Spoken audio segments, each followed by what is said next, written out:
अगर आपको अपने कम्युनिकेशन स्किल्स को नेक्स्ट लेवल पर लेके जाना है तो आपके लिए इडियम सीखना और उसका अपनी भाषा में प्रयोग करना बहुत आवश्यक है।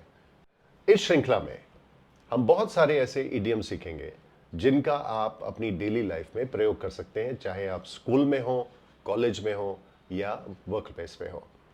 आज हम सीखेंगे 5 इडियम्स और इनका प्रयोग आप आज से ही शुरू कर सकते हैं and you will sound smart while speaking and communicating with your colleagues.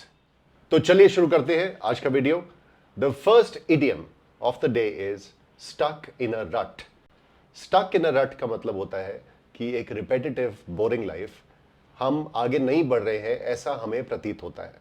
तो रट का मतलब होता है कि जैसे कोई गीली जमीन हो और उसमें से कोई वाहन गुजर जाए तो उसके पहिए के निशान वहां पे बन जाते हैं, और अगर कोई और गाड़ी बाद में उससे गुजरती है तो उसके व्हील्स वहां घूमने लगते हैं लेकिन वो गाड़ी आगे मूव नहीं करती।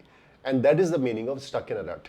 Sometimes when we are going through our daily routine we feel that we are stuck in a rut. हमारी जिंदगी आगे नहीं बढ़ रही है, कोई उत्साह नहीं है। सेकेंड इडियम है कमरे में हाथी, यानी कि the elephant in the room.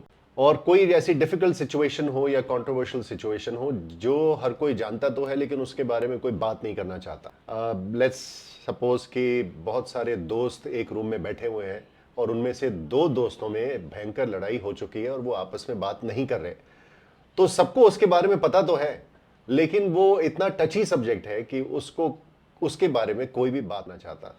So that becomes the elephant in the room. For example, in India, we desperately need to discuss the elephant in the room, which is the judicial and police reforms. And the third idiom is agree to disagree. Bharat में जैसे कि आप जानते हैं हमारा national पास time है बहस करना, चाहे वो चाय की टपरी हो, चाहे वो हमारे लिविंग रूम्स हो, चाहे वो संसद हो। लेकिन बहस करने की एक सीमा होती है। मेन पर्पस बहस करने का होता है कि you are able to convince the other person to your point of view, लेकिन ऐसा हमेशा नहीं होता। लेकिन अगर हमारे पास समय की कमी है तो one of the best idioms to use in that situation is say let us agree to disagree. इसका मतलब यह हुआ कि हम दोनों किसी बात पे असहमत हैं, इसके ऊपर हम अग्री कर जाएं कि हमारी असहमति दूर नहीं हो सकती।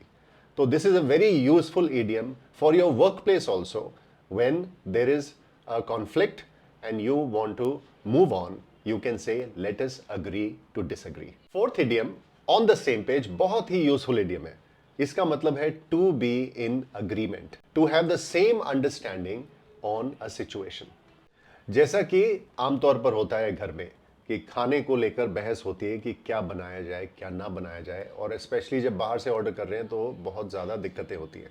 पर बहुत सारी चर्चा के बाद अगर सब लोग इस सहमति पर आ जाते हैं कि हमें क्या मंगवाना है, तो then it means that everyone in the family is on the same page. The fifth and last idiom for today is to jump the gun. इसका मतलब होता है to say or do something too soon, especially without carefully thinking about it.